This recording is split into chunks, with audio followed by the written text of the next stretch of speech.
Я сама из многодетной семьи. Нас 5, мама с папой родили. Я самая старшая в семье, потом идет брат, потом 2 сестры и самый младший брат. Ну, все уже большие, работают. Я сама из Верхнеколымского района. Вот мы 2 остались в Зырянке, 2 здесь, в Якутске. Братья пошли по линии отца. Папа у меня летчик-вертолетчик. Но так как малая авиация у нас немножко в упадок приходит, поэтому братья у меня диспетчера. Денис и Андрей. Денис работает диспетчером уже более 15 лет в Зырянке. Андрей около 10 лет работает здесь, в Магане. Все девочки пошли по линии бабушки, бухгалтера, все бухгалтера без исключения. Да, поэтому у нас такие династии. Дима у нас первый внук у родителей. Когда мы узнали, что будет ребенок, мы, конечно, очень радовались, так как я не могла долго забеременеть. Я в 24 года Диму родила. К этому были все безмерно счастливы. Дима рос окутанный лаской, заботой, да, в большой семье. Но, тем не менее, пока он рос, все семейные ценности, конечно, ему прививались. Он прекрасно знал, что надо помогать дедушке, бабушке. Прабабушка у нас еще была живая, она, к сожалению, в 2020 году ушла от нас. Она ребенок войны, она 33-го года. Дима очень любил с ней общаться. Бабушка Черниговцева Лариса Ивановна. Они постоянно разговаривали, как было, как там, как что, как росли, страшно, не страшно. И они прям закрывались в комнате и общались на эти темы, ну, с детства, с малого. Поэтому с 5 класса Дима однозначно сказал: я буду военным. Кроме всего прочего, его двоюродный дед Вячеслав Авенирович Венский у нас, да, он полковник связи. И как бы живой пример, Дима сказал: я пойду, все, я буду военным. Не летчиком, не диспетчером, я буду военным. И вот как бы все книги у нас, все энциклопедии, военная техника, военное оружие, причем не только современное, а из прошлого, историю изучал. Все это ему было очень интересно. Лего он увлекался. Лего у нас были только вертолеты, самолеты, корабли военные. Бесчисленное количество. Если я еду в командировку, то обязательно энциклопедия Лего. Энциклопедия Лего. Так и росли. 9 мая для нашей семьи священный праздник. Прадеды наши воевали. Мои прадеды, то есть это Димины прапрадеды. Он все прекрасно знал. Кто, как, кем был, где воевал, танковая дивизия, там, пехота, какие там награды, не награды, бессмертный полк, фотографии наших, ну, моих прадедов, Диминых прапрадедов. Кроме всего, мы уже более, ну, наверное, лет 10 точно, мы раздаем кашу. Это наша тоже семейная традиция. Полевая каша, это вот тоже Дима маленький рос, потом доча. Теперь вот племянник, то есть он уже 3-е поколение, мы раздаем кашу, это все как бы наша традиция. Поэтому военные песни, участвовали с детьми в конкурсах всегда в конкурсах военной песни. У нас военная форма, на многих фотографиях меня все время спрашивают: что вы в военной форме? Я говорю: ну так это же праздник. Я говорю: это не Новый год, это не день рождения, это 9 мая. Как бы это для нас святое. Военные песни, парад, полевая каша, конкурсы, везде в районных конкурсах. Да. Вот он вырос в 17 году, вот так вот взял и вырос. Да. И мы поехали в Новосибирск, он сказал: я буду на геодезию. Я не знаю, почему он выбрал. Но он с дедом общался на эту тему, и как бы мой папа сказал ему: Дим, давай, геодезия, картография сейчас очень важная профессия. Сейчас развивается лесоохрана, да, ты будешь всегда при работе. И он как-то так раз, ну, и закончил хорошо. Ну, вот он закончил, потом приехал, вернулся домой. Потом он сразу от военкомата закончил курсы вождения, и его забрали в армию. В 21 году он пошел в армию. Пошел на связиста, как двоюродный дед, как дед Слава. Пошел в связь. Нежданно-негаданно 24 февраля, да, у нас начинается... Подождите, в 21-м он пошел, а 24 февраля начинается специальная военная операция. И 8 марта он уже там сказал, без даже вообще не спрашивать, разрешаете вы мне или нет, это мой выбор, я иду туда. Все. Это был его конкретный выбор. Конечно, мы этот выбор с отцом приняли, со всеми, с бабушками, с дедушками, как бы тяжело это ни было, что все-таки война. Страшно.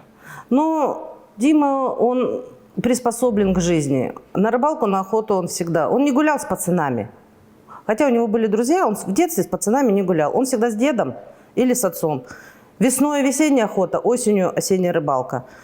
В школе проблема у нас. Почему Венского нет, в мае уже нет, в сентябре еще нет, да? Вот, потому что охота, рыбалка и все лето некогда гулять. То туда поехали, то туда поехали. У нас своя избушка. Ну, тем не менее, кому-то это нравится, кому-то не нравится. Диме нравилось очень. Ему вместо того, чтобы гулять, он лучше пойдет там с дедом поковыряется, лодку сделает или в машине поковыряет. То есть он знал все. Ему никаких трудностей. Он разговаривал, когда в отпуск приезжал. Говорит, мам, такие пацаны приходят, они нож не умеют держать. Там, или еще что-то там, не умеют костер разжигать. Поэтому вот когда мы потом встречались с его сослуживцами, говорит, да мы его батей же называли, потому что кушать приготовит, там что-то. Навыки, да, проживания в лесу в Верхнеколымском районе пригодились, конечно, очень. Как пришла похоронка, как узнали? Ну, гордиться сыном мы стали, конечно, сразу, когда он пошел. Но если он такой выбор сделал, значит, так и надо. В 22-м году, он же связист, да, а связь это что? Мы на передовой все время. Хотя он никогда не говорил, он всегда говорил, вообще все нормально, ничего, у нас все хорошо. Потом, значит, ему дали медаль Суворова. Сразу тут же в 22-м году за неоднократные, значит, то, что он был на передовой, тянули связь, он был всегда с командиром рядом. Релейные эти установки ставили. В ноябре 22-го года ему дали отпуск. Мы ездили все в Новосибирск. Ну, так как до Зырянки долететь очень тяжело, и надо же быстро вернуться обратно, а билетов, возможно, и не будет. Он говорит, сын, а как? Он говорит, мам, я командира не брошу никогда. То есть у него даже не было вопросов, там, что вернуться, не вернуться. Все, я должен быть там. Потом ему дали отпуск в 23-м году в мае. Он прилетел в Зырянку, анализируя все, как бы думаю, ну, наверное, он чувствовал. Он рос очень чутким, очень честным и очень справедливым. Вот просто до безобразия. Он не мог терпеть ложь. Он такой был. Вот правда. И в школе так он рос. Ему вот надо было доказать, что вот так должно быть. Пацанов этих малых гонял, которые курили в туалете. Ну, вот такой. Но он был авторитетом, конечно, таким добрым, справедливым, милосердным. Девчонок он никогда в обиду не давал, всегда защищал. В отпуске они тоже, когда он приехал в мае, на 9 мая на параде мы были вместе. Это просто, конечно, да. С отцом съездили на весеннюю охоту, гуся он убил. Довольный, нож ему якутский подарили, наш друг семьи. Ну и когда он уезжал, не знаю почему, все равно же какое-то чувство, да? Я не знаю, может быть, все равно мать все-таки чувствует, что, ну... И вот он обнимались, и он мне сказал, сейчас. Он сказал, мам, все будет хорошо, но на войне убивают. Ему должны были дать в июле тоже отпуск, и мы как раз приурочили свой отпуск. 12 июля я приезжаю в Новосибирск, прилетаю. И 14 июля мы узнаем, что сын погиб. Командир сообщил не нам напрямую, а он сообщил дяде Славе, потому что он был... Держал с ним связь. Как бы он связист же, полковник связи, был командиром связи штаба армии. А Димку в то время, он уже был младшим сержантом. Он уже был командиром отделения релейно-кабельного взвода роты связи. То есть он был на хорошем счету. И Слава сказал, что командир плакал. Сказал, такого парня прости. Вячеслав Авенирович, прости. Прости меня, я его не уберег. Да, ну у него минометный обстрел был, конечно, куда от него не скрыться. Что однополчане его рассказывали? Да, мы выходили на связь, потом Вячеслав, с которым мы на связи до сих пор, он приезжал в Новосибирск, мои родственники в Новосибирске с ним встречались. Он говорит, Я не могу поверить в это, что Димы больше нет, потому что он был наше связующее звено. То есть, если надо в ночную, Дима первый там всех распинывал, подъем, ничего не знаю, быстро, вперед. Ну, не зря же батя, он говорит, мы его батей называли. Так у него был позывной «Кабан». Ну, потому что такой большой, мне крепкий, здоровый. Ну, только хорошее. Как ездили, как под минометными обстрелами. Я говорю, Господи, он же никогда об этом не говорил, что и в машину прилетало, что чудом спасались еще в начале военной операции. Страшно, конечно, война есть война. Но все-таки вы воспитали отличного сына, которым, в принципе, наверное, стоит гордиться, да? Конечно, мы гордимся. Я сразу сказала, что я не буду рыдать, я не буду биться об стену головой. Мы воспитали достойного воина. Мы гордимся им. И это его выбор. И этот выбор мы принимаем. У вас сейчас вот началась такая общественная жизнь, да? Вот, Да. благотворительность и Да. связанные с фондом «Защитники Отечества». Расскажите об этом. Сначала у нас наши зырянские здесь в Якутске очень много, да. Но сначала мы были волонтерами. Надо же как-то помогать, наши там, надо помогать. Опорные пункты, не опорные пункты, да, все равно надо помогать. И мы решили открыть здесь благотворительный фонд «Крылья ангелов», который открыли потом, в конце концов, зарегистрировали официально. Ну и для того, чтобы денежный поток туда вливался, мы начали проводить ярмарки. Мы проводим замечательные ярмарки.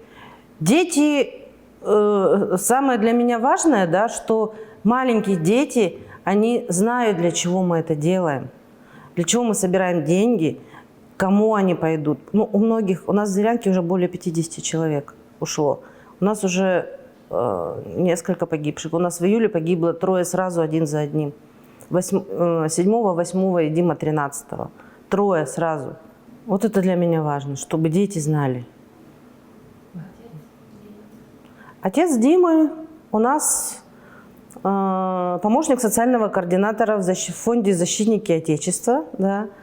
Мы как бы даже особо и не раздумывали, когда предложили нам эту работу. В принципе, не раздумывая. Я говорю, это твое, это мы должны заниматься. Это не должен заниматься человек, который с этим не связан, который не прошел всю бюрократию после гибели сына, вот это, с чем столько мы не сталкивались, да. Я говорю, ты должен. Он говорит, да, все. И он работает, вот с 18 января этого года он работает в фонде. И будем работать, и будем проводить, и кто бы что ни говорил. Потому что вы сами знаете, да, сколько людей, столько мнений. Очень много таких высказываний, которых, скажем, ну, ладно. Это ваше мнение. Что хотите, то и думайте. Какие слова вы можете передать тем, кто даже не ждет, тем, кто хочет просто помочь ребятам, тем, кто хочет помочь стране? Мы единое целое, да, мы Россия, мы Якутия, мы район, да, мы должны быть вместе. Пока мы едины, мы непобедимы. Поэтому, надо помогать. Пока мы это не поймем, а война, я считаю, как сказал один мне человек, война коснется каждого. Каждого, независимо от того, что есть родственники там или нет, все равно кто-то близкий, знакомый, сосед, все равно каждый с этим столкнется. И помогать надо, это важно. Наши мальчишки, наши мужья, деды даже, потому что уходят и за 50, даже у нас ушли 60-летние, потому что по зову сердца. Вот это патриотизм. И я считаю, что патриотизм надо воспитывать, надо поддерживать всячески. Дима бы так сказал.